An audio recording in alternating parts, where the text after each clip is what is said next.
Hello students, एक बार फिर आपका स्वागत है आपके अपने YouTube चैनल एक क्लासेस पर। प्यारे बच्चों, इससे लास्ट वीडियो में हमने आपको क्लास 12 का चैप्टर नंबर 1 संबंध एवं फलन की एक्सरसाइज 1.1 के कुछ क्वेश्चन सॉल्व करा दिए थे। बच्चों आज कुछ क्वेश्चंस और रह गए, इन्हें हम और करके बच्चों समाप्त करेंगे, यानी आपकी आज जो एक्सरसाइज है 1.1 ये समाप्त हो जाएगी।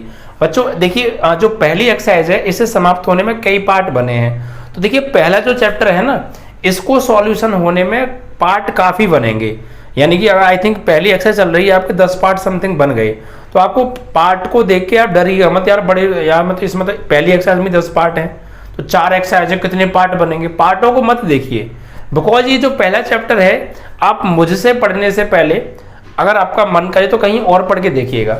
मैं इस बात की गारंटी देता हूं कि जितनी क्लियरिटी के साथ मैं आपको समझा रहा हूं शायद ही कोई समझा पाएगा, ना आपके समझ में आएगा। ये पहला चैप्टर आप लोग खुद भी देखेंगे यार, अगर आप ऑफलाइन भी कहीं पढ़ते होंगे या आप पूछिएगा आपके बड़े भाई बहन जहाँ भी ऑफलाइन पढ़े हों, तो यार पहला चैप्टर तो कराते नहीं है, बहुत सारे टीचर्स छोड़वा देते हैं क्योंकि बच्चों के क्लियर ही नहीं होता है। ठीक है, बच्चों को समझ में आते नहीं है पहला चैप्टर। अब बच्चों की भी कमी नहीं, चैप्टर ही ऐसा है, लेकिन फिर भी मैं उस लेवल से आपको पढ़ा रहा हूँ कि आपके दिमाग में एकदम बिल्कुल जीरो लेवल से घुसा दूँ। रीजन यही है, मैं स्लो क्यों पढ़ा रहा हूँ। एक एक्सरसाइज के 10-10 पार्ट बनना है, क्यों बनना है? 10 पार्ट से मतलब नहीं है हमारे, चाहे बनने को 20 पार्ट बन जाए एक एक्सरसाइज के, कुल मिला के हमारे समझ में आना चाहिए, क्योंकि हमारा जो मकसद है वो है सीखना।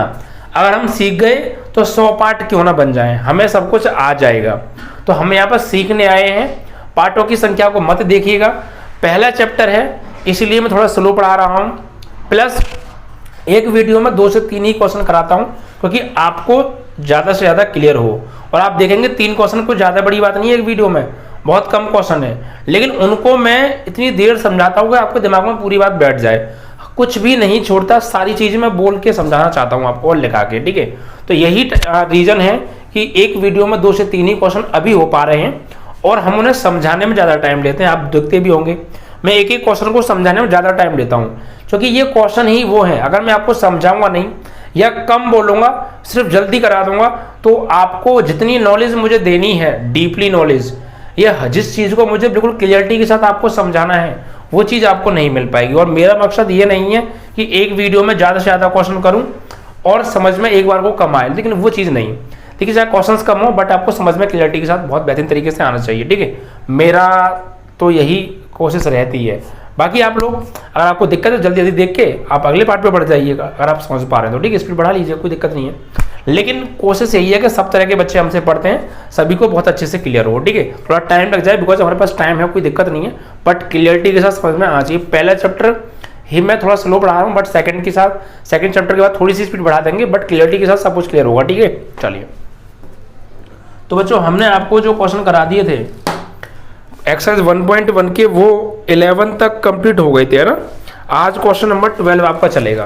ठीक है, 12 हो गया, 13 हो गया, 14 हो गया। आप देख भी रहे हैं सभी चैप्टर्स थोड़े ये ना, ये लैंग्वेज वाले क्वेश्चन है, तो लैंग्वेज वाले क्वेश्चंस में हमें क्लियरिटी के साथ समझना है, प्लस हर चीज़ को जो है क्लासीफाई बहुत अच्छे से करना है, जिससे कि हमें हर चीज़ क्लियर हो जाए। ठीक है, चलिए। तो 10वां प्रश्न है, सॉरी 12वां प्रश्न चलेगा आज आपका ना, 12। देखिए 12 प्रश्न में बच्चों हमें क्या दे रखा है, ध्यान से पढ़िए। इसमें कहा है सिद्ध कीजिए कि समस्त त्रिभुजों के समुच्चय ए में, ध्यान दीजिए, समस्त त्रिभुजों का समुच्चय ए, यानी एक समुच्चय है ए और उसके अंदर दुनिया में जितने भी प्रकार के त्रिभुज हैं, जितने भी प्रकार के इस दुनिया में त्रिभुज हैं, वो सब के सब त्रिभुज इस समुच्चय के अंदर आ रहे हैं। समुच्चय किसका दे रखा है? समस्त त्रिभुजों का, चाहे वो एंगल के आधार पे हों, चाहे वो साइड्स के आधार पे हों, सभी टाइप के जितने भी टाइप के ट्रायंगल होते हैं उन सभी ट्रायंगल्स का जो समुच्चय है वो सेट ए है। तो लिख लेते हैं यहाँ पे। ठीक है बच्चों,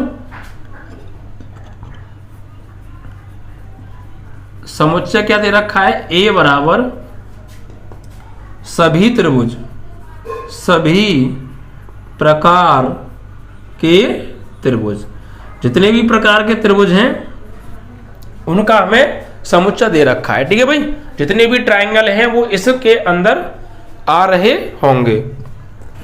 अब आगे क्या कहा है, आगे कह रहे हैं और एक रिलेशन दे रखा है आर बराबर, क्या दे रखा है कि T1, T2, T1,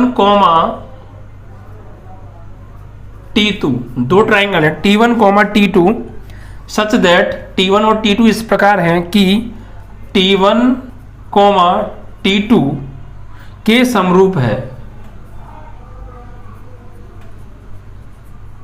समरूप है। ठीक है भाई, T1, T2 के समरूप है। ये बच्चों हमें रिलेशन दे रखा है। फिर समझ लीजिए, एक समुच्चय दे रखा है A, उसके अंदर जितनी भी टाइप के ट्राइंगल्स होते हैं, चाहे वो समबाहु हो या विषमबाहु हो या समद्विबाहु हो या समकोण हो या न्यून कोण हो या अधिक कोण हो, किसी भी टाइप का ट्राइंगल हो, जितनी भी टाइप के ट्राइंगल हैं वो सब इस समुच्चय के अंदर आ रहे हैं। और रिलेशन दे रखा है कि T1 और T2 दो ट्राइंगल इस प्रकार हैं कि T1 ट्राइंगल T2 के समरूप है।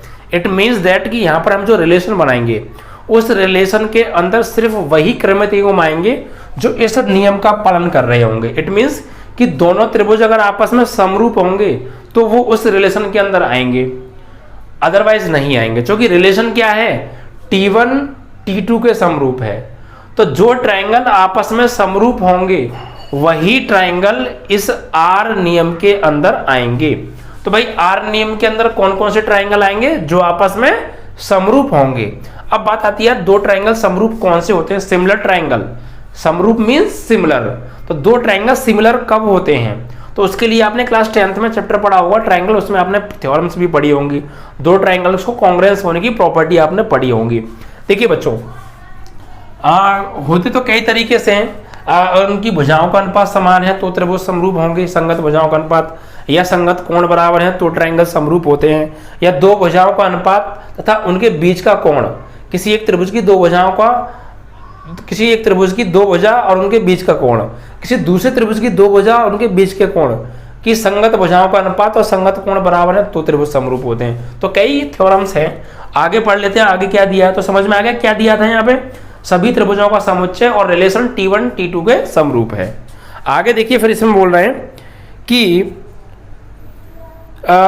द्वारा परिभाषित संबंध एक तुल्यता संबंध है। हमें ये बताना है क्या ये एक तुल्यता संबंध सिद्ध करके दिखाना है। तो आधा सवाल है तुल्यता संबंध तक, उसके बाद और भी है, उसे पढ़ेंगे अब हम बाद में।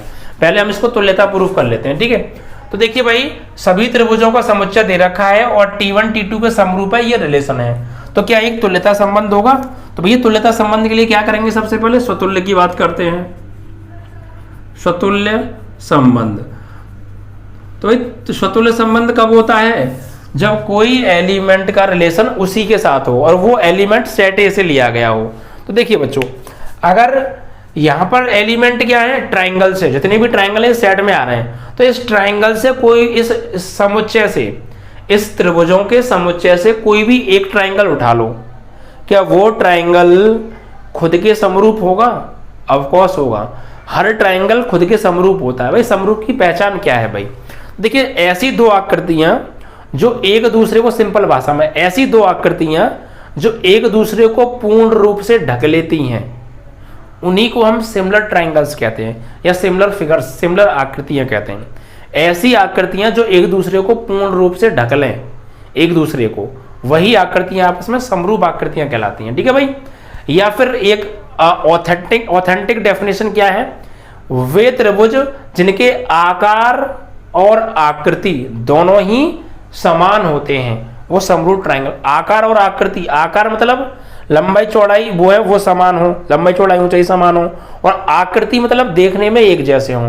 तो आकार भी सेम होनी चाहिए और उनकी आकृति जो डिजाइन है वो भी सेम होनी चाहिए। ऐसी आकृतियों को हम समरूप ट्राइंगल कहते हैं। तो भाई कोई भी ट्राइंगल है, कोई भी एक ट्राइंगल ले लिया, वो कैसा भी ट्राइंगल हो, चाहे समकोण हो या समरूप हो या समद्विबाहु हो, कैसा भी हो, उस ट्राइंगल को अगर उसी ट्राइंगल से ढकेंगे तो पूरा पूरा ढक जाएगा। तो इट मीन्स दैट कि कोई भी आकृति अगर खुद को ढक रही है तो वो खुद के समरूप है। तो समरूप वाली कंडीशन का पालन हो रहा है। हर ट्राइंगल खुद के समरूप होता है, कोई भी ट्राइंगल हो, कोई भी आकृति हो, वो खुद के समरूप जरूर होती है।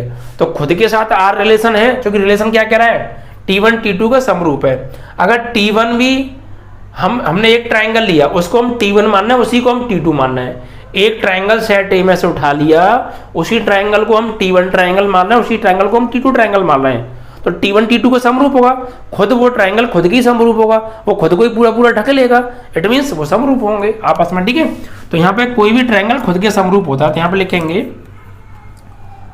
For all T1 belongs to R, T1 belongs to A, जो कि समुच्चय स्वतुल्य में A से लेते हैं एलिमेंट।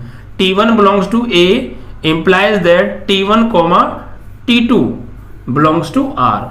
और आप यहां पर एक लाइन और लिख देंगे तो और अच्छा इफेक्ट पड़ेगा एग्जामिनर पर। कोई भी ट्राइंगल, कोई भी त्रिभुज स्वयं के समरूप होता है, ये चीज आपको लिख देनी है। ठीक है, वही लिखेंगे अतः R एक स्वतुल्य संबंध है। क्लियर है, कोई भी ट्राइंगल खुद के समरूप होता है तो it means that her triangle का खुद के साथ आर रिलेशन बन रहा है, और जब खुद के साथ आर रिलेशन बन रहा है तो वो स्वतुल्य हो गया। क्लियर। अब उसके बाद बात करेंगे यहां पे सममित की कंडीशन की। सममित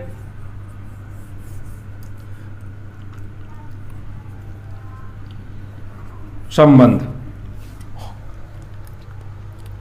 अब देखिए बच्चों, सममित संबंध क्या होता है? तो भाई रिलेशन क्या दे रखा है कि अगर दो ट्राइंगल हैं T1 और T2 तो T1 T2 के समरूप है। तो यार हमें क्या करना है, इस रिलेशन के अंदर कौन कौन से ट्राइंगल आ रहे होंगे, कौन कौन से त्रिभुजों के जोड़े आ रहे होंगे। इस रिलेशन के अंदर उन त्रिभुजों के जोड़े आ रहे होंगे जो आपस में समरूप हैं। यानी अगर इसके अंदर दो ट्राइंगल का अगर जोड़ा आएगा तो वो कौन सा जोड़ा आएगा, वो इस प्रकार के दो त्रिभुजों का जोड़ा इसके अंदर आएगा कि वो दोनों आपस में समरूप हों। तो इसके अंदर जितने भी ट्राइंगल के जोड़े हैं वो सब आपस में समरूप होंगे। तो अगर हम यहां से एक जोड़ा उठा लें, तो अगर एक ट्राइंगल दूसरे ट्राइंगल के समरूप है तभी तो इसमें आ रहा होगा, तो इट मींस एक ट्राइंगल दूसरे ट्राइंगल के समरूप होगा, तो फिर पक्का दूसरा ट्राइंगल भी पहले ट्राइंगल के समरूप होगा ही होगा। भाई जब एक ट्राइंगल दूसरे ट्राइंगल के समरूप है तो दूसरा ट्राइंगल ऑफ कोर्स पहले ट्राइंगल के समरूप होगा। जब एक ट्राइंगल दूसरे ट्राइंगल को पूरा पूरा ढक रहा है तो फिर दूसरा ट्राइंगल भी पहले ट्राइंगल को पूरा पूरा ढक रहा होगा। क्लियर ना। और उन्हीं को तो हम समरूप कहते हैं। ऐसी दो आकृतियां जिसमें एक आकृति दूसरी आकृति को, दूसरी आकृति पहली आकृति को पूर्ण रूप से एक दूसरे को ढक लेती है, समरूप आकृति कहलाती है। तो ऐसे दो ट्राइंगल हैं इसके अंदर। भाई इसके ट्राइंगल अंदर वही जो ट्राइंगल आ रहे होंगे जो आपस में समरूप है, मतलब एक दूसरे को पूर्ण रूप से ढक रहे होंगे। मतलब अगर एक ट्राइंगल दूसरे ट्राइंगल के समरूप है, दूसरा ट्राइंगल भी पहले ट्राइंगल के समरूप होगा ही होगा। क्लियर। तो फिर यही तो कंडीशन होती है सममित की। तो यहां पर हम क्या लिखेंगे, for all T1, T2 belongs to R। अगर T1 ट्राइंगल T2 के समरूप है, implies that T2, T1 belongs to R। जब पहला ट्राइंगल दूसरे ट्राइंगल के समरूप है तो दूसरा ट्राइंगल पहले ट्राइंगल के ऑफ कोर्स समरूप होगा ही होगा। इट मींस ये किसकी कंडीशन है, सममित की। यहां लिखेंगे, हिंदी में भी लिख सकते हैं आप यहां पे, एक त्रिभुज दूसरे त्रिभुज के समरूप है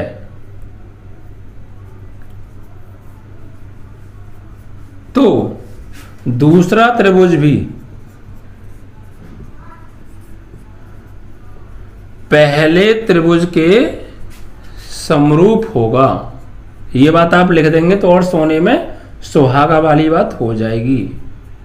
ठीक है भाई। यहां लिखेंगे अतः R एक सममित संबंध है। ठीक है। अब बात करेंगे संक्रामक की। तो तीसरा जो रिलेशन होता है संक्रामक रिलेशन। तो ये संक्रामक संबंध में कैसे चेक करें कि देखिए भाई, अगर हमने इस R के अंदर से दो ट्राइंगल इस प्रकार लिए कि पहला ट्राइंगल दूसरे ट्राइंगल के समरूप है, फिर दो ट्राइंगल और लिए और उसमें पहला ट्राइंगल दूसरे के समरूप है, इट मींस दैट कि तीन ट्राइंगल ले लिए। मान लीजिए हमने इस R रिलेशन में से तीन ट्राइंगल लिए, T1, T2 और T3। अगर पहला ट्राइंगल यानी T1 T2 के समरूप है और T2 T3 के समरूप है तो फिर ऑफ कोर्स T1 T3 के समरूप होगा। भाई हमने तीन ट्राइंगल ले लिए इस रिलेशन में से, T1, T2, T3। अगर ये समरूप है इसके, ये ट्रायंगल T1 ट्रायंगल T2 के समरूप है और T2 ट्रायंगल T3 के समरूप है, तो फिर पक्का T1 भी T3 के समरूप होगा। भाई पहला ट्रायंगल दूसरे को पूरा पूरा ढक लेगा और दूसरा तीसरे को पूरा पूरा ढक लेगा, तो फिर पक्का पहला भी तीसरे को पूरा पूरा ढक लेगा। तो मतलब पहला ट्रायंगल का दूसरे के समरूप है, दूसरा तीसरे के समरूप है, तो ऑफ कोर्स पहला ट्रायंगल फिर तीसरे के भी समरूप होगा ही होगा। ठीक है, तो आप लिखेंगे for all T1, T2 belongs to R, यानी T1 T2 को पूर्ण रूप से ढक रहा है, यानी कि T1 T2 का समरूप है, coma T2, T3 belongs to R, मतलब T2 ट्रायंगल T3 के समरूप है, T1 T2 के समरूप है, T2 T3 के समरूप है, तो फिर ऑफ कोर्स T1 T3 के भी समरूप होगा। तो implies that T1, T3 belongs to R। अतः R एक संक्रामक संबंध है। ठीक है भाई, इस तरीके से लिखना है। और आप यहां पे हिंदी में भी लिख सकते हैं कि एक ट्रायंगल दूसरे के समरूप है, दूसरा ट्रायंगल तीसरे ट्रायंगल के समरूप है, तो पहला ट्रायंगल तीसरे ट्रायंगल के भी समरूप होगा। क्या होगा? समरूप होगा। ठीक है भाई, इस तरीके से आपको लिख देना है। तो ये आप हिंदी में भी लिख सकते हैं। और देखिए, यह रिलेशन जो R है, स्वतुल्य भी है, सम्मित भी है, संक्रामक भी है, ये तीनों संबंध हैं। तो जो रिलेशन स्वतुल्य, सम्मित और संक्रामक तीनों होता है वह एक तुल्यता संबंध होता है। तो इसका मतलब ये रिलेशन कैसा होगा? एक तुल्यता संबंध होगा, और तुल्यता ही हमसे प्रूफ कराया था। तो हो गया, नहीं हो गया? तो आप लिखेंगे अतः R एक तुल्यता संबंध है, और यही हमें प्रूफ करना था। तो इस प्रकार बच्चों ये हमारा आधा सवाल यहाँ पर समाप्त हो गया। अब आधा सवाल और बचा है, उसको देख लेते हैं। तो अब ये आधा सवाल तुल्यता तो प्रूफ हमने कर दिया। अब इसी में एक चीज और आगे जाके हमसे कुछ पूछी है, उन्हें देख लेते हैं भाई।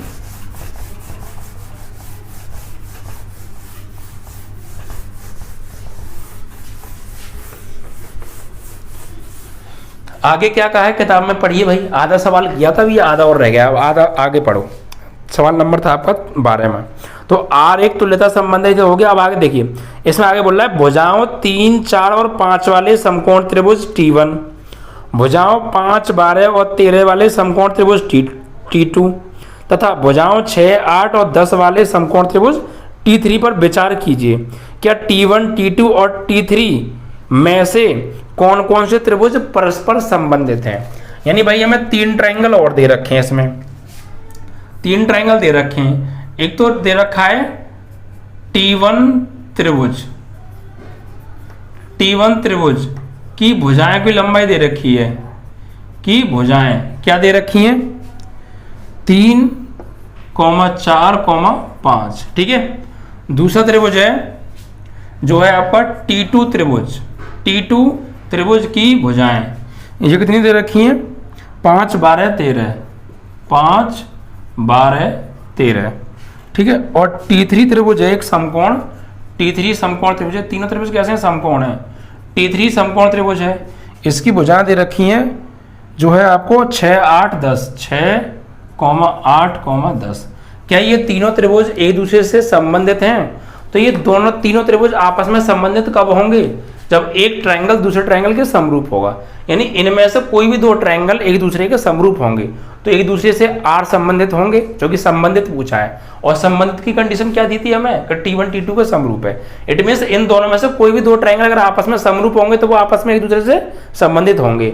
अगर वो आपस में समरूप नहीं है तो फिर आपस में एक दूसरे से संबंधित वो नहीं होंगे। ठीक है। तो संबंधित किस आधार पर बताना है? जब वो आपस में अगर समरूप हैं तो संबंधित हैं, समरूप नहीं है तो संबंधित नहीं है। ठीक है। तो देखिए 3 समकोण त्रिभुज दे रखे हैं, उनकी भुजाओं की लंबाई दे रखी है। तो भाई ये बताइए 2 समकोण त्रिभुज आपस में समरूप कब होते हैं? तो आइए समझ लीजिए। देखिए जैसे मान लीजिए कि एक मेरे पास ये त्रिभुज है, समकोण त्रिभुज है ये, मान लीजिए इसका नाम मैंने दे दिया ABC, और इसका ये कोण कितने का है, 90 का है। और एक और मेरे पास समकोण त्रिभुज है ये वाला, इसमें ये कोण समकोण है, इसका नाम दे दिया मैंने PQR। तो अब देखिए दो ट्रायंगल समरूप कब होते हैं, जब दो त्रिभुजों का एक कोण और उस कोण को बनाने वाली भुजाओं, समझ रहे हैं आप, एक त्रिभुज का एक कोण और उस कोण को बनाने वाली भुजाएं दूसरे त्रिभुज के एक कोण और उस कोण को बनाने वाली भुजाओं के अनुपात आपस में बराबर हों। समझ में, दो त्रिभुज की दोनों त्रिभुजों में संगत कोण बराबर हो और उन कोणों को बनाने वाली संगत भुजाओं का अनुपात आपस में बराबर हो, तो वो दोनों त्रिभुज समरूप होंगे। यानी कि अगर मैं इसको बोलूं AB और ये 90 का है, तो ये समरूप कब होंगे, जब एंगल B बराबर आ जाए एंगल Q के। ये भी 90 और ये भी 90 तो आपस में बराबर है। और इस त्रिभुज का लंब यानी AB का अनुपात AB और इस त्रिभुज का लंब यानी PQ बराबर हो इस त्रिभुज का आधार यानी BC और इस त्रिभुज का आधार यानी QR के। तो त्रिभुज ABC समरूप होगा त्रिभुज PQR के, तो हम कह सकते हैं, ठीक है, अगर दो समकोण त्रिभुजों में उनका 90-90 कोण बराबर, पहले त्रिभुज का लंब बटे दूसरे त्रिभुज का लंब, पहले त्रिभुज का आधार बटे दूसरे त्रिभुज का आधार, अगर आपस में बराबर आ रहे हैं तो दोनों त्रिभुज समरूप होते हैं। तो भैया यहाँ पे आ जाओ, देखिए समरूप समकोण त्रिभुज कहाँ बनेगा, देखिए एक चीज ध्यान रखिएगा, समकोण त्रिभुज में 90 के सामने वाली भुजा सबसे बड़ी होती है, या हम ये भी कह सकते हैं कि सबसे बड़ी भुजा के सामने का कोण सबसे बड़ा यानी समकोण होता है समकोण त्रिभुज में। समकोण त्रिभुज में जो भुजा सबसे बड़ी होगी उसके सामने का कोण ही 90 डिग्री का कोण होगा।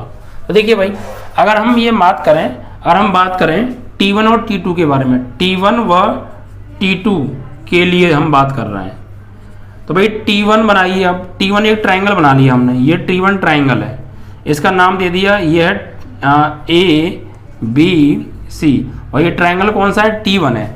इसमें देखिए सबसे बड़ी भुजा कौन सी है, अगर ये 90 का कोण है तो 90 के सामने वाली सबसे बड़ी होगी, तो सबसे बड़ी भुजा है इसमें 5, और इसको ले लीजिए आप 3 और इसको ले लीजिए आप 4। ऐसे ही आप एक और ट्रायंगल बना लो T2, ये सपोर्ट T2 है PQR, ये 90 के सामने सबसे बड़ी भुजा 13, ये 13 हो गया, और ये 12 हो गया, और ये आपका हो गया नहीं 13, और ये ले लीजिए आप 5 और ये ले लीजिए आप 12, और T3 भी ले लो, तीनों ट्रायंगल ले लो, तीनों के बना लो, छोड़ो तीनों बना लो, और एक ये हो गया भैया आपका T2, और एक और ट्रायंगल बना लो, इसको नाम देते हैं T3 LMN, ये T3 है। इसकी भुजा एक तो ये 6 है, ये 10 है, और सबसे बड़ी 90 के सामने की कौन भुजा सबसे बड़ी भुजा होगी, तो ये भैया फिर आप ले लीजिए इसको 8, और 90 के सामने वाली सबसे बड़ी भुजा ये 10 हो गई। अब देखिए कि त्रिभुज आपस में समरूप हैं, तो अगर इन दो त्रिभुजों की बात करें हम, पहले की और दूसरे की, ये दोनों आपस में आर संबंधित हैं या नहीं है, तो ये आपस में आर संबंधित कब होंगे, जब ये आपस में समरूप होंगे तो आर संबंधित होंगे, वरना नहीं होंगे। तो चेक करो समरूप के लिए, इसका 90 का कोण और इसका 90 का कोण, ये 90 के तो बराबर होंगे, यहाँ लिखेंगे एंगल B बराबर एंगल Q, क्योंकि 90 डिग्री के हैं, और इस त्रिभुज का लंब यानी कि 3 और इस त्रिभुज का लंब यानी कि 5 अगर बराबर आ जाए, इस त्रिभुज का आधार यानी 4 और इस त्रिभुज का आधार यानी 12, तो समरूप हो जाएंगे। लेकिन ये बराबर नहीं है, आप देख भी सकते हैं बराबर नहीं है। 3/5 कभी भी बराबर नहीं हो सकता 4/12 के, क्योंकि इसको सॉल्व करेंगे ना हम, तो 3/5 तो 3/5 ही रहेगा, बट 4 एकम 4, 4 तिया 12, ये 1/3 आ जाएगा। तो ये 1/3 3/5 के कभी बराबर नहीं होता है। तो बेशक इनके 90 के कोण तो बराबर हैं, बट संगत भुजाओं का अनुपात बराबर नहीं है, बल्कि दो ट्रायंगल समरूप कब होते हैं, तो 90 के कोण भी बराबर हों और उनकी संगत भुजाओं का अनुपात भी बराबर हो, तो समरूप होते हैं। लेकिन यह कोण तो बराबर है, लेकिन संगत भुजाओं का अनुपात बराबर नहीं है। इस त्रिभुज का लंब 3, इस त्रिभुज का लंब 5, इस त्रिभुज का लंब 4, इस त्रिभुज का लंब 12, देखिए क्या अनुपात बराबर आ रहा है, नहीं आ रहा, तो ये त्रिभुज समरूप नहीं है। तो यहाँ लिखेंगे T1 व T2 आर संबंधित नहीं है, नहीं है। ऐसे ही आ जाओ T2 और T3 की बात, तो T2 में देखो एंगल Q बराबर एंगल M, कितने का 90 का, लेकिन संगत भुजाओं का अनुपात इसका लंब 5, इसका लंब बटे 6, इसका आधार 12, इसका आधार 8, क्या बराबर आ रहे हैं? तो चेक कर लो भैया, 2 छक्के 12, 2 चौक 8, 2 तिया 6, 2 दूनी 4, 3/2 आ रहा है और ये 5/6, तो 5/6 कभी भी बराबर नहीं होता है 3/2 के। तो मतलब T1 T2 भी समरूप नहीं है, यानी T1 और T2 R संबंधित नहीं है, और T2 T3 भी R संबंधित नहीं है, क्योंकि इनकी भी संगत भुजाओं का अनुपात बराबर नहीं आ रहा है। अब T1 और T3 की और बात कर लेते हैं, क्या ये समरूप होंगे? तो उसके लिए जगह लिख खाली कर लेते हैं यहाँ पे जरा। सही है भाई? भाई आपस में T1 T2 समरूप ही नहीं है, हमने चेक किया तो संबंधित भी नहीं होंगे। T2 T3 भी संबंधित नहीं है, क्योंकि समरूप नहीं है। अब T1 T3 की बात कर लें, तो T1 का ये कोण 90 और वो कोण 90, तो एंगल B बराबर एंगल M बराबर 90 है। अब भुजाओं की बात करें तो इसका लंब 3, उसका लंब 6, इसका आधार 4, उसका आधार 8, चेक करो भाई, 3 दूनी 6, 4 दूनी 8, इसका मतलब 1/2 बराबर 1/2। तो भैया पहला त्रिभुज T1 और तीसरा त्रिभुज T3 का संगत कोण भी बराबर है, और इस कोण को बनाने वाली संगत भुजाओं का अनुपात भी 1/2 बराबर 1/2 आ रहा है। भाई देखिए, इसका लंब बटे इसका लंब, इसका आधार बटे इसका आधार, 1/2 आ रहा है, काटने बराबर आ रहे हैं। और देखिए इन दोनों भुजाओं द्वारा बनाया गया कोण और इन दोनों भुजाओं द्वारा बनाया गया कोण समकोण 90-90 का, तो ये आपस में वैसे ही बराबर है। तो दोनों त्रिभुज क्या हो गए? समरूप। तो यहाँ लिखेंगे T1 व T3 R संबंधित हैं। T1 व T3 आपस में R संबंधित हैं, सिर्फ पहला त्रिभुज और तीसरा त्रिभुज आपस में समरूप हैं, बाकी कोई भी समरूप नहीं है। ठीक है भाई, आपको यहाँ दिख तो रहा है ना? ये यहाँ पे देखिए, हमने ऊपर लिख देता हूँ, ये यहाँ पर समझ लीजिए, आप यहाँ पे समझ लीजिए। देखिए पहले त्रिभुज और तीसरे त्रिभुज की बात कर रहा हूँ, ये भी 90 और ये भी 90, तो T1 व T3 के लिए एंगल B बराबर एंगल M, क्योंकि 90 डिग्री के हैं। पहले त्रिभुज का लंब हो गया 3 और दूसरे त्रिभुज का लंब हो गया 6, पहले त्रिभुज का आधार हो गया 4 और दूसरे त्रिभुज का आधार हो गया 8, 3 एकम 3, 3 दूनी 6, 4 एकम 4, 4 दूनी 8, 1/2 बराबर 1/2। तो यानी कि पहले त्रिभुज और तीसरे त्रिभुज की संगत भुजाओं का अनुपात भी बराबर है, और उन संगत भुजाओं द्वारा बनाए गए बीच के कोण भी आपस में बराबर हैं। लिखेंगे T1 व T3 R संबंधित हैं, आंसर। ठीक है, तो इस तरीके से आपका ये क्वेश्चन नंबर जो था आपका 12 समाप्त हुआ। ठीक है, ये 12 नंबर था भैया, 12, तो ये समाप्त हो गया भैया। ठीक है, तो समझ में आया कैसे क्लियर हो गया हर चीज? पहले हमने उनको तुल्यता प्रूफ किया, फिर 3 त्रिभुजों की हमें भुजा दे रखी थी, तीनों समकोण त्रिभुज थे, उसमें T1 T2 के समरूप नहीं है तो R संबंधित नहीं है, T2 T3 से R संबंधित नहीं है जो कि समरूप नहीं है, लेकिन T1 और T3 आपस में समरूप हैं, तो फिर आपस में R संबंधित भी होंगे, क्योंकि संबंध क्या था? समरूप का ही तो था, तो आपस में समरूप होंगे तो फिर R संबंधित होंगे। इस तरीके से आपका ये 12वां सवाल समाप्त। अब 13वें पे आ जाते हैं। 13वां पढ़ो। सिद्ध कीजिए कि समस्त बहुभुजों में, जितने भी बहुभुज हैं इस दुनिया में, पॉलीगॉन, अब बहुभुज कैसे बोलते हैं? 3 भुजाओं से घिरी हुई आकृति बहुभुज है, 4 भुजाओं से घिरी हुई आकृति बहुभुज है, 5 भुजाओं से घिरी हुई आकृति बहुभुज है, 6 भुजाओं से घिरी हुई आकृति बहुभुज है, 7 भुजाओं से घिरी हुई आकृति बहुभुज है, 9 भुजाओं से घिरी हुई आकृति बहुभुज है, एंड डॉट डॉट इनफाइनाइट। जिस आकृति में कितनी भी भुजा क्यों ना हो, वो सब बहुभुज कहलाती हैं, चाहे 100 भुजा हो, चाहे 10,000 भुजा हो, या 2 भुजा हो, या 3 भुजा हो, या 1 भुजा हो। ऐसी आकृति जिसके अंदर भुजाएं हैं उसको हम बहुभुज बोलते हैं। और 2 प्रकार के होते हैं, खुले और एक बंद। अगर 3 भुजाओं वाला है या 3 से ज़्यादा भुजाओं वाले हैं तो आपस में बंद होते हैं, उससे कम वाले खुले होते हैं। ठीक है, तो बहुभुजों का समुच्चय दे रखा है इसमें। 13वें सवाल में क्या दे रखा है? समुच्चय क्या है? समुच्चय दे रखा है, मान लीजिए A बराबर समस्त बहुभुज, समस्त बहुभुज। और बहुभुज कौन से हैं? जिन आकृतियों की 2 भुजाएं वो भी बहुभुज है, 3 भुजाएं यानी त्रिभुज हैं वो भी बहुभुज हैं, 4 भुजा वाले चतुर्भुज भी बहुभुज होते हैं, 5 भुजा वाले पंचभुज भी बहुभुज होते हैं, छठभुज भी बहुभुज होते हैं, ये सब एक्टागोन सब बहुभुज होते हैं, चाहे कितनी भुजा क्यों ना हो वो बहुभुज कहलाता है। ठीक है, अब देखिए इसके अंदर 2 भुजा वाले भी आएंगे, 3 भी, 4 भी, 5 भी, 6 भी, 7 भी, 8 भी, 9 भी, 10 भी, 11 भी, जितनी भी भुजा वाले त्रिभुज होंगे सब इसके अंदर आएंगे, जितनी भी भुजा वाले बहुभुज होंगे। ठीक है, चाहे वो त्रिभुज हो, चतुर्भुज हो, पंचभुज हो, कुछ भी हो, सब आएंगे इसके अंदर। ठीक है, अब आगे बोलना है रिलेशन क्या दे रखा है, आर रिलेशन दे रखा है कि P1, P2 such that P1 और P2 इस प्रकार हैं कि P1 तथा P2 की भुजाओं की संख्या समान है। P1 तथा P2 की भुजाओं की संख्या समान है। तो भाई रिलेशन क्या दे रखा है कि दो बहुभुज आपस में इस प्रकार हैं कि पहले बहुभुज की भुजा की संख्या दूसरे बहुभुज की भुजाओं की संख्या के बराबर है। अब वो कितनी भी भुजा वाले, 2 भुजा वाले भी, 3 भी, 4 भी, 5 भी, 6 भी भुजा वाले हो सकते हैं, बट उनकी आपस में भुजाओं की संख्या समान है।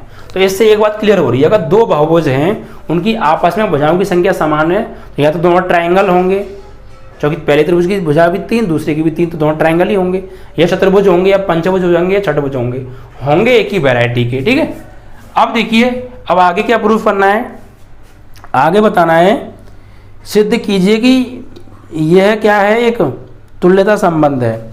यह हमें तुल्यता संबंध प्रूफ कराया है और फिर आगे कुछ और भी दिया, तो पहले तुल्यता प्रूफ कर लें, बाकी आगे के बाद में पढ़ लेंगे। तो तुल्यता के लिए आ जाइए भाई। पहला क्या होता है, स्वतुल्य संबंध।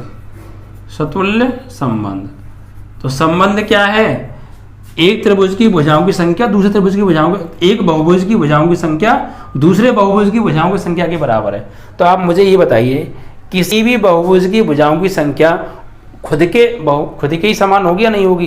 भाई अगर कोई एक बहुभुज है, उस बहुभुज की भुजाओं की संख्या उसी की भुजाओं की संख्या के समान ऑफकोर्स होगी। भाई हर बहुभुज की भुजाओं की संख्या उसके खुद की भुजाओं की संख्या के बराबर होती है।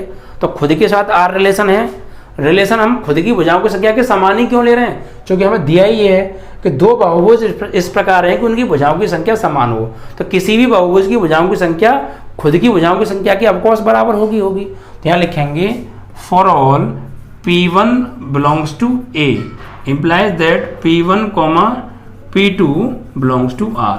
प्रत्येक बहुभुज की भुजाओं की संख्या खुद की भुजाओं की संख्या के समान होती है और यही रिलेशन है। यहाँ लिखेंगे प्रत्येक बहुभुज की भुजाओं की संख्या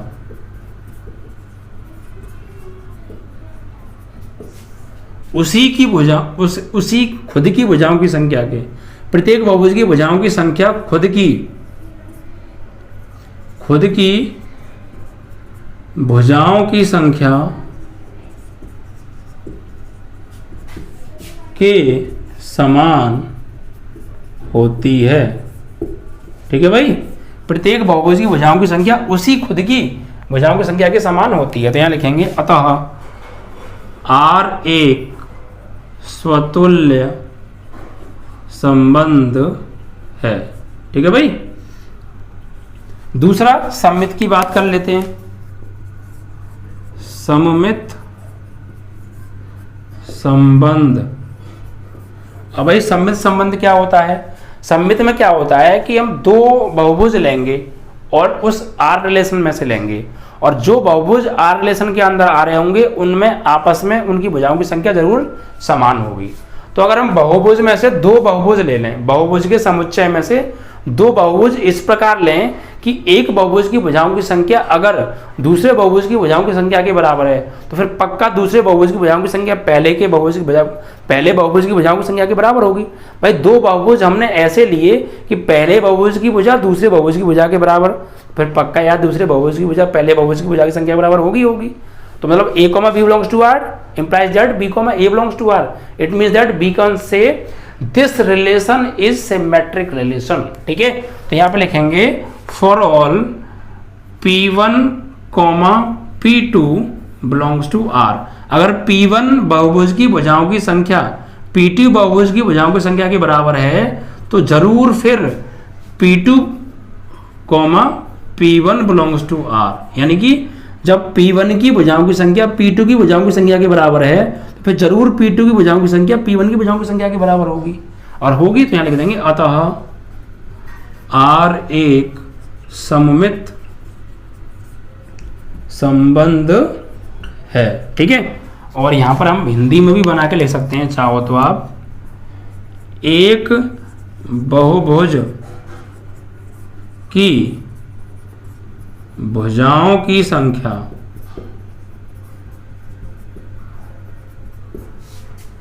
दूसरे बहुभुज की भुजाओं की संख्या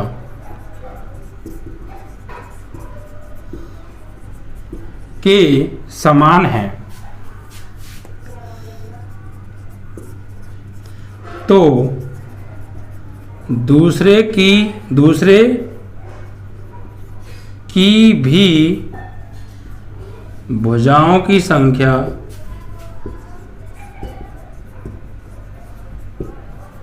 पहले की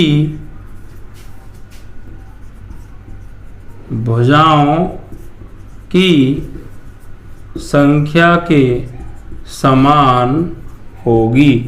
ठीक है, ये बना के लिखना है, यानी एक बहुभुज की भुजाओं की संख्या दूसरे बहुभुज की भुजाओं की संख्या के बराबर है, तो फिर श्योर दूसरे बहुभुज की भुजाओं की संख्या पहले बहुभुज की भुजाओं की संख्या के बराबर होगी। तो ऐसा हो गया तो ये क्या होगा, सममित होगा।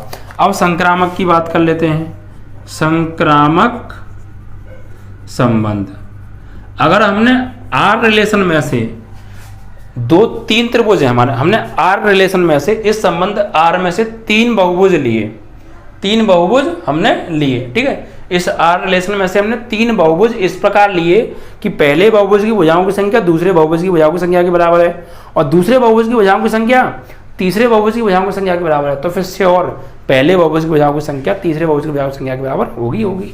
ठीक है, तो ये क्या हो गया, एक संक्रामक संबंध हो गया। लिखेंगे for all P1, P2 belongs to R, P1 की भुजाओं की संख्या P2 की भुजाओं की संख्या के बराबर है, और P2 की भुजाओं की संख्या P3 की भुजाओं की संख्या के बराबर है, तो फिर श्योर P1 की भुजाओं की संख्या भी P3 की भुजाओं की संख्या के बराबर होगी। तो implies that P1, P3 belongs to R। भाई पहले बहुभुज में मान लो तीन भुजाएं, तो दूसरे में भी तीन होंगी क्योंकि दोनों की आपस में बराबर है, और दूसरे में तो तीन है ही, और तो दूसरा तीसरे के बराबर, तो फिर इसमें भी तीन होंगी, तो फिर पहले और तीसरे में भी पक्का तीन तीन होंगी या नहीं होंगी, ये समझाने के लिए लिखा था मैंने। ठीक है, चलिए तो यहां पे लिखेंगे अतः R एक संक्रामक संबंध है। ठीक है, तो अब देखिए ये जो रिलेशन है स्वतुल्य भी है, सममित भी है, संक्रामक भी है, और जो रिलेशन स्वतुल्य, सममित, संक्रामक तीनों होता है वह रिलेशन एक तुल्यता संबंध होता है। यहाँ लिख देंगे अतः R एक तुल्यता संबंध है, और यही हमें प्रूफ करना था। तो ये आपका आधा सवाल हुआ है। अब आगे का पार्ट और आधा क्या कह रहा है उसको देख लेते हैं, उससे पहले इसे हटा देते हैं इतने को।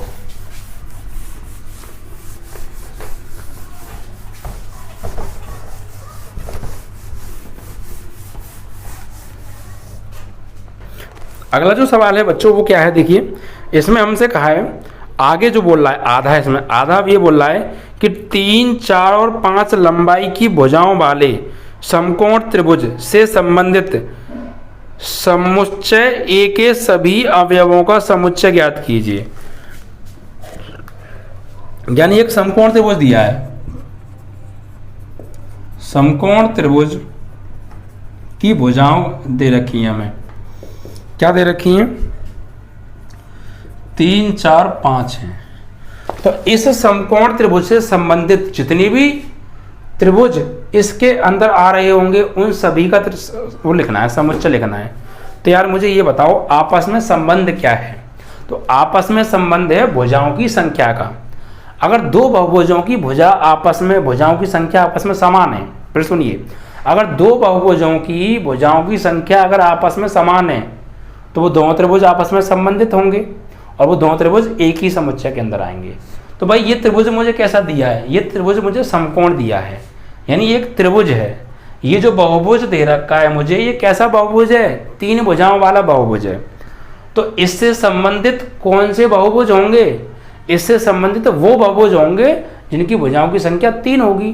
तो 3 तो भाई त्रिभुज में होती है, तो जितने भी त्रिभुज होंगे उन सभी भुजाओं की संख्या 3 ही होगी। और जितने भी त्रिभुज होते हैं उन सभी त्रिभुजों की भुजाओं की संख्या 3 ही होती है, और इसकी भी 3 है। तो इसका मतलब वो सभी त्रिभुज इससे संबंधित होंगे, क्योंकि संबंध क्या है? आपस में भुजाओं की संख्या समान हो तो संबंधित हैं। तो इसकी भी भुजा 3 है, और इस रिलेशन के अंदर जितनी भी 3 भुजाओं वाले बहुभुज होंगे वो सब इससे संबंधित होंगे, क्योंकि भुजाओं की संख्या अगर आपस में समान है तो संबंधित हैं। तो कौन कौन से बहुभुज आएंगे इसके अंदर, इसके समुच्चय के अंदर? तो उसके अंदर आएंगे सभी त्रिभुज। जितने भी त्रिभुज इस बहुभुज के अंदर हैं उन सभी त्रिभुजों का समुच्चय इससे संबंधित होगा, क्योंकि उन सभी त्रिभुजों की भुजाओं की संख्या इस त्रिभुज की भुजाओं की संख्या के बराबर होगी, क्योंकि त्रिभुज में 3 ही भुजाएं होती हैं। तो सभी त्रिभुजों में 3 भुजाएं होती हैं। तो यहाँ लिखेंगे समकोण त्रिभुज 3, 4, 5 भुजा वाले से सभी 3 भुजा वाले अर्थात त्रिभुज संबंधित होंगे। जितने भी इस रिलेशन में बहुभुज आ रहे हैं, जिन बहुभुजों की संख्या 3 है वो सब के सब इससे संबंधित होंगे, क्योंकि ये एक त्रिभुज दिया है और हमें जो रिलेशन दे रखा है वो भुजाओं की संख्या समान का है। जितने भी त्रिभुज 3 भुजाओं वाले होंगे वो इससे संबंधित होंगे, क्योंकि आपस में भुजाओं की संख्या समान है। ठीक है, तो इस तरीके से आपका ये वाला क्वेश्चन भी यहाँ पर समाप्त हो जाता है, 13वां क्वेश्चन। अब इसके बाद अगला जो क्वेश्चन है 14वां उसे उठाएंगे बच्चों। ठीक,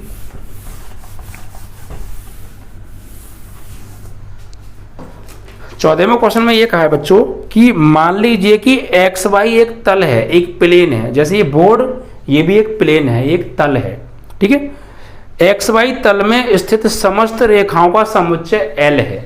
आपने देखा एक्स एक्सिस वाई एक्सिस पढ़ी है चतुर्थांश वाली, ये पहला चतुर्थांश, ये दूसरा, ये तीसरा, चौथा, तो वो एक्स वाई तल बोलते हैं उसको।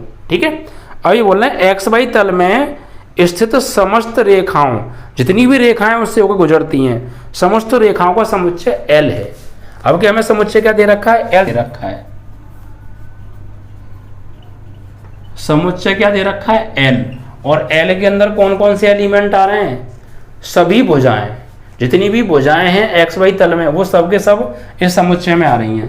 तो एक्स वाई तल में स्थित सभी भुजाएं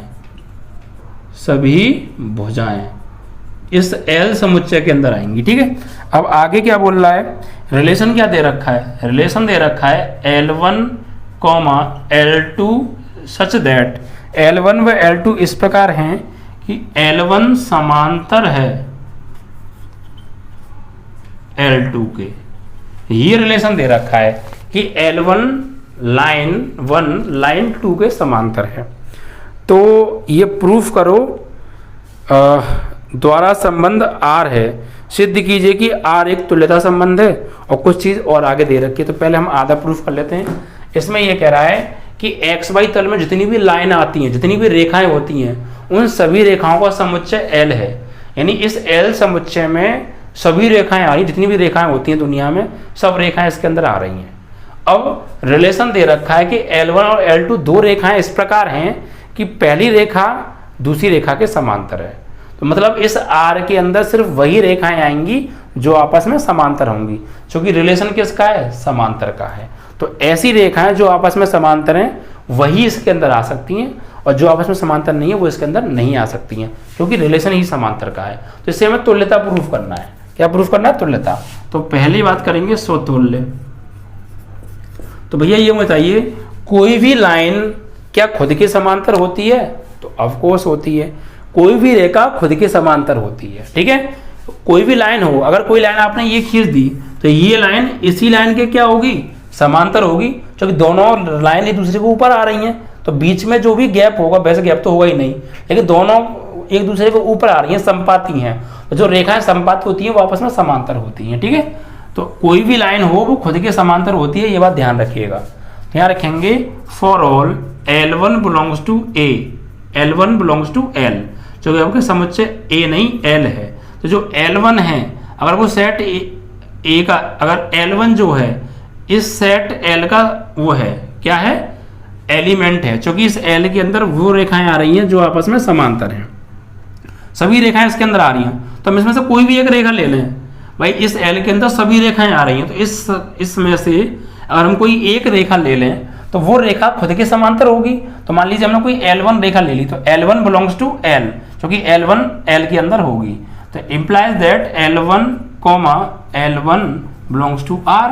तो बिल्कुल, अगर L1 सेट L का L की एक रेखा है तो L1 L इस R की अंदर आएगा, क्योंकि L1 L का मतलब यह है कि L1 L1 के ही समांतर है। और जब कोई भी लाइन खुद के समांतर होती है और खुद के समांतर है तो इसके अंदर आ रही होगी, जो कि रिलेशन समांतर का है। ठीक है, क्या लिखेंगे, अतः R एक स्वतुल्य संबंध है। या फिर आप यहाँ पे हिंदी में लाइन लिख सकते हैं बना के कि कोई भी लाइन खुद के समांतर होती है, कोई भी रेखा खुद के समांतर होती है। आप ये बना के भी लिख सकते हैं। दूसरा, सममित। सममित में कंडीशन क्या होती है, समांतर क्या है, L1 L2 के समांतर है। तो भाई अगर हम R में से दो क्रमितियों ऐसे लें कि पहली लाइन दूसरी लाइन के समांतर है, तो फिर पक्का दूसरी लाइन पहली लाइन की भी समांतर होगी यार।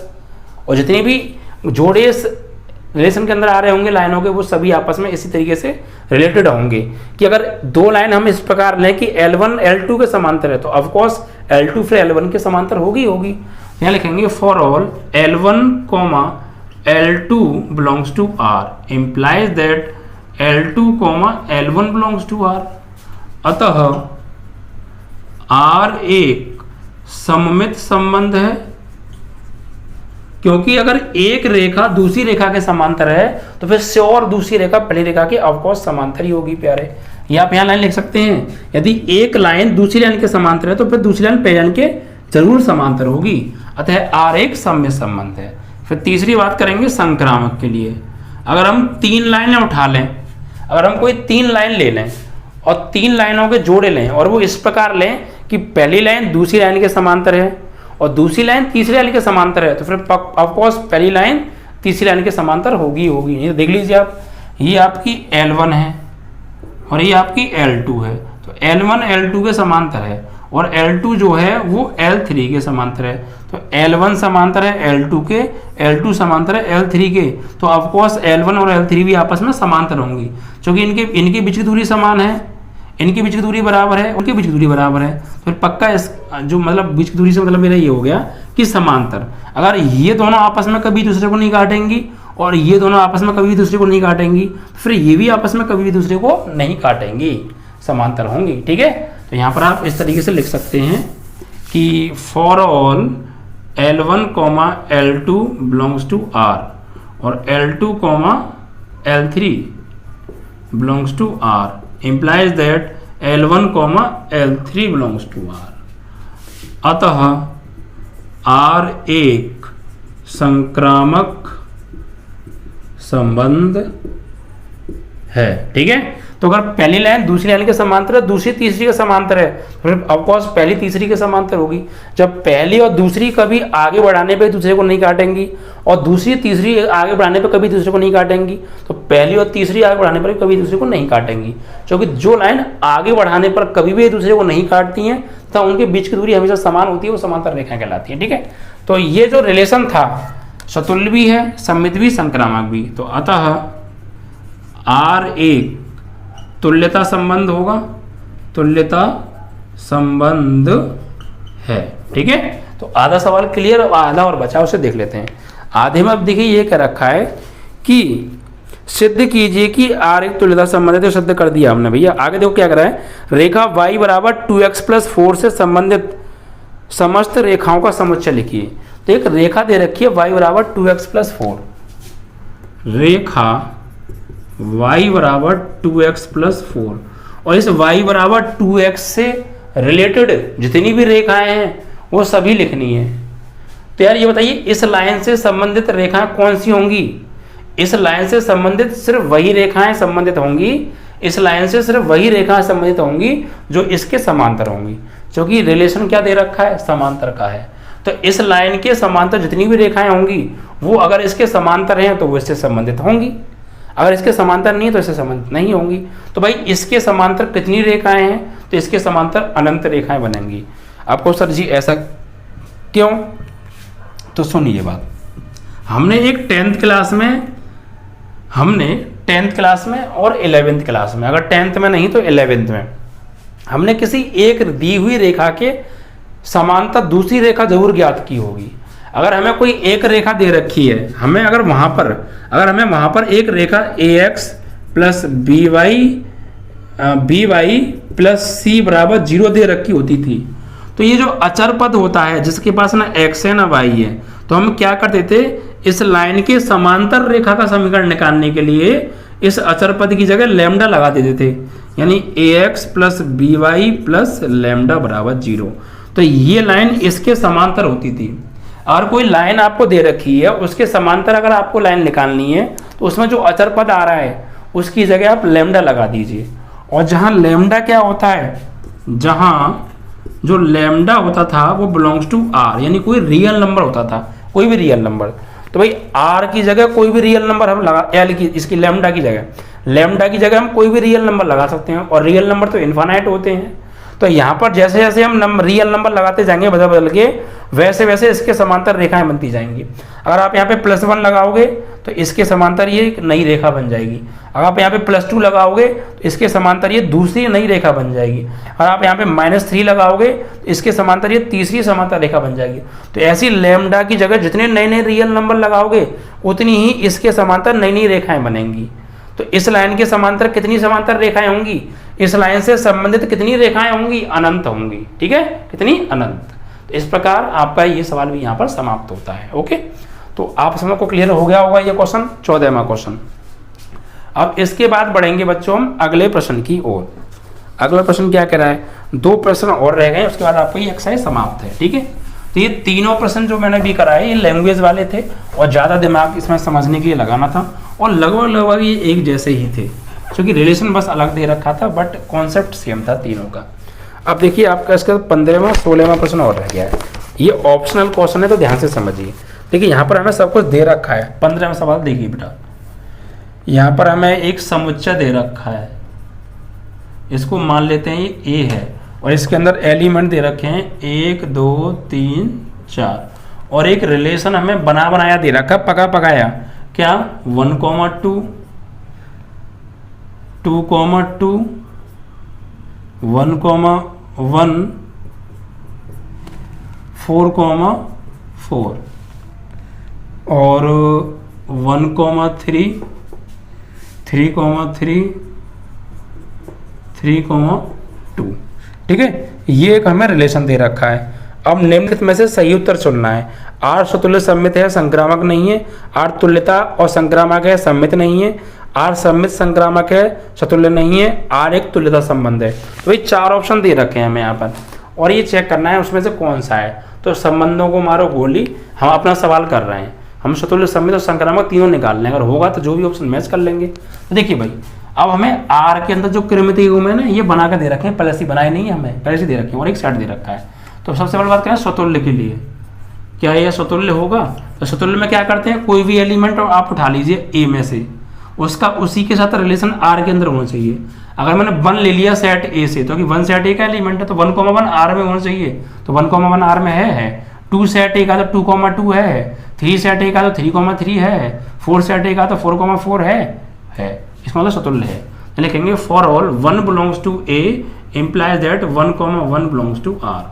तो यह है क्या है, एक स्वतुल्य है, क्योंकि जो भी एलिमेंट सेट ए में आ रहा है उसका उसी के साथ रिलेशन आर के अंदर मौजूद है, तो यह एक स्वतुल्य संबंध होगा। अब सममित की बात करते हैं। सममित, तो भाई सममित संबंध कब होता है? अगर आप रिलेशन में से कोई एक कृमित युग्म उठा लो और उसका उल्टा भी उसी के अंदर मौजूद है, तो वह एक तुल्यता संबंध, सममित संबंध होगा। और आर के अंदर जितने भी कृमित युग्म आ रहे हैं उन सभी में ये नियम का पालन होना चाहिए। जैसे आप आर के अंदर से कोई भी एक उठा लो, जैसे मान लीजिए मैं उठा लिया 1, 3। 1, 3 अगर आर में है तो 3,1 भी R में होना चाहिए। अगर हुआ तो सम्मित होगा, नहीं हुआ तो नहीं होगा। तो 1,3 R में है, तो 3,1 भी R में है क्या? चेक करो। 3,1 R में है ही नहीं। अब चाहे आगे के सब मौजूद हों, जब एक ही नहीं है तो आगे के सब हों या ना हो कोई फर्क नहीं पड़ता। एक नहीं है तो फिर कोई भी नहीं माना जाएगा। तो 1,3 R में तो है बट 3,1 R में नहीं है, तो यह एक सम्मित संबंध नहीं होगा। कहेंगे for all 1,3 belongs to R, 1,3 belongs to R implies that 3,1 does not belongs to R। अतः यह सम्मित संबंध नहीं है। अब हम संक्रामक की बात करते हैं। संक्रामक संबंध कौन सा होता है भाई? तो संक्रामक संबंध के लिए क्या करेंगे, हम यहां से क्रमिक युग्म उठाएंगे। ठीक है, जैसे कोई भी उठा लीजिए। 1,3 R में है। अब 3 किसी और के साथ देखो, 1,3 R में है, 3,2 R में है, तो फिर 1,2 भी R में होना चाहिए। तो क्या 1,2 R में है तो क्लियर ना? समझिए फिर से देखो, A, B, C से ले लो। तो A, B है और B और B दोनों जगह सेम होना चाहिए और है भी। तो A, B है, B, C है, तो A, C भी होना चाहिए। तो 1,2 है। तो और भी चेक कर लो ऐसे ही देखो, A, B से ले लो।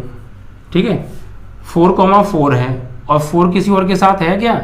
जब 4 किसी और के साथ नहीं है तो फिर चेक करने की जरूरत नहीं है। शर्त यह है कि A, B भी हो, B, C भी हो, तब आप A, C चेक करेंगे। जब A, B और A, B तो है बट B, C नहीं है तो फिर आगे चेक करना बेकार है। ठीक है, और देखो किसी को ले लो, 1,2 है A, B और 2,2 है, तो फिर A, C यानी 1,2 होना चाहिए है। तो या 1,2 है और 2 और किसी के साथ में है, 2 और किसी के साथ में पहले है ही नहीं। तो मतलब ये जितनी भी कंडीशन बन रही है ये सब संक्रामक की कंडीशन बन रही हैं। ठीक है, 1,3 है और 3,2 है तो 1,2 है, सब कंडीशन बन रही है। तो यहाँ लिखेंगे for all 1,3 belongs to R और 3,2 belongs to R implies that 1,2 belongs to R। तो यहाँ पर R एक संक्रामक संबंध है। तो ये स्वतुल्य है, संक्रामक है, सम्मित नहीं है। तो अब ऑप्शन चेक कर लेते हैं जरा आपका इसका कौन सा ठीक है। सम्मित तथा संक्रामक है किंतु स्वतुल्य नहीं है। भाई स्वतुल्य नहीं है, क्यों नहीं है? 1 सेट एक आया तो 1,1 है, 2 सेट एक आया तो 2,2 है, 3 सेट एक आया तो 3,3 है, 4 सेट एक आया तो 4,4 है, सब तो हैं स्वतुल्य। तो अब कौन से? अब कई ऑप्शन दे रखे हैं, पहले मैच कर लेते हैं। हमारा जो है वो आ रहा है नहीं। स्वतुल्य है, सम्मित है, संक्रामक नहीं है, तो पहला ही गलत, क्योंकि संक्रामक तो है, स्वतुल्य भी है। सम्मित नहीं है, स्वतुल्य है, संक्रामक है, सम्मित नहीं है, बी ऑप्शन करेक्ट है भैया, क्योंकि जो हमारा आंसर आ रहा है वो बी से मैच खा रहा है। ठीक है, और एक बार आपको हो तो इसका 15 में का आंसर हम मैच कर लेते हैं भाई। ठीक है, 15 में का आंसर मैच कर लेते हैं क्या जा रहा है। तो 1.1 का भाई 15 में सवाल है और बी ऑप्शन इसका करेक्ट है। स्वतुल्य है, संक्रामक है किंतु सम्मित नहीं है। ठीक है, तो करेक्ट है हमारा, यही हमारा आ रहा है। स्वतुल्य है, संक्रामक है, सम्मित नहीं है भाई। ठीक है, दूसरा ऑप्शन ही करेक्ट है। ठीक है, चलिए B option is correct. B option में हमें ऑप्शन दे रखे हैं, आप लोग मैच कर लीजिएगा। ये स्वतुल्य है, संक्रामक है, सम्मित नहीं है। तो ये 15वां सवाल तुम्हारा यहाँ पे समाप्त हो जाता है। चलिए लास्ट क्वेश्चन और बचा, जल्दी से देख लेते हैं, उसके बाद आपकी एक्सरसाइज समाप्त। देखिए हमें यहाँ पे एक समुच्चय दे रखा है n 16 में। समुच्चय क्या है? समुच्चय मान लीजिए जो a है वो है n का, n मतलब प्राकृतिक संख्याओं का। n क्या है? यहाँ एक प्राकृतिक संख्या, और जो रिलेशन है वो क्या है कि a, b such that a और b इस प्रकार हैं कि a बराबर b - 2 एंड जो b की वैल्यू है वो बड़ी लेनी है 6 से। ठीक है, तो ये इसमें से बोल रहा है निम्न में से सही उत्तर चुनो। तो भाई एक ऑप्शन दे रखा है 2,4 बिलोंग्स टू R, ये R के अंदर आएगा। बी ऑप्शन दे रखा है 3,8 बिलोंग्स टू R, ये R के अंदर आएगा। सी ऑप्शन दे रखा है 6,8 बिलोंग्स टू R, ये R के अंदर आएगा। और डी ऑप्शन हमें दे रखा है 8,7 बिलोंग्स टू आर। इनमें से कौन सा ऑप्शन ठीक है? तो भैया देखिए फिर समझ लीजिए, समुच्चय क्या है, जितनी भी प्राकृतिक संख्या है वो सब इसके अंदर आ रही है, यानी एक से लेके आगे तक 1 2 3 4 5 जितनी भी प्राकृतिक संख्या सब इसके अंदर आ रही है। और रिलेशन क्या है कि a बराबर b-2 और b का मान कभी भी 6 से छोटा नहीं होना चाहिए, ये बात यहाँ पर कह दी है। यानी जो दूसरी वैल्यू है ना, पहली वैल्यू तो a होगी और जो दूसरी वैल्यू है वो b का मान है, तो b का मान 6 से छोटा नहीं होना चाहिए। तो यार तुम वैसे ही देख लो, इस ऑप्शन में b का मान 6 से छोटा है तो ये तो वैसे भी नहीं होगा, क्योंकि b का मान तो 6 से बड़ा लेना है, तो ये तो वैसे नहीं हो सकता। ये हो सकता है, ऐसे भी चेक करेंगे, ये हो सकता है, इन तीनों में से कोई एक आंसर हो सकता है, ये तो वैसे भी नहीं होगा। क्यों? क्योंकि b का मान 6 से बड़ा है, बट ये तो 4 6 से छोटा है। अब और चेक कर लो, चेक कैसे करेंगे आप? देखिए, आपको 6 से बड़े नंबर रखने हैं यहाँ पे b की जगह, और फिर a की वैल्यू मैच करनी है। अगर मैं यहाँ पर a बराबर b की जगह 6 से बड़ा यानी 7 लूंगा, तो 7 - 2 कितना आएगा? 5 आएगा। तो यानी कि a की वैल्यू आ गई 5। कब? जब b की वैल्यू हमने क्या रखी? 7। तो 5,7 है क्या? नहीं है। अगर मैं b की वैल्यू लूँ 6 से बड़ी 8, तो यहाँ पे लगाऊंगा 8 और ये -2, तो a की वैल्यू क्या आएगी? 8 - 2 हो गए 6, तो a की वैल्यू आएगी 6। जब b की वैल्यू हमने क्या ली थी यहाँ पे? 8। b बराबर हमने 8 लिया था, तो 6,8 आ रहा है, 6,8 हो रहा है। और चेक कर लो, एक मिल तो गया, वैसे यही आंसर हो गया। और मैच कर लेते हैं। अगर 6 से बड़ी अगर 9 लूंगा मैं, अगर b की वैल्यू लूंगा 9, तो 9 में से 2 जाएंगे तो a की वैल्यू आएगी 7। तो a की वैल्यू 7 आएगी जब b की वैल्यू लूंगा 9। तो क्या है इसमें? 9,7 नहीं है। और देखो b की वैल्यू 7 है, अगर 7 लूंगा, 7 - 2 5 आना चाहिए, बट यहाँ तो 8 आती, तो वैसे भी नहीं होगा।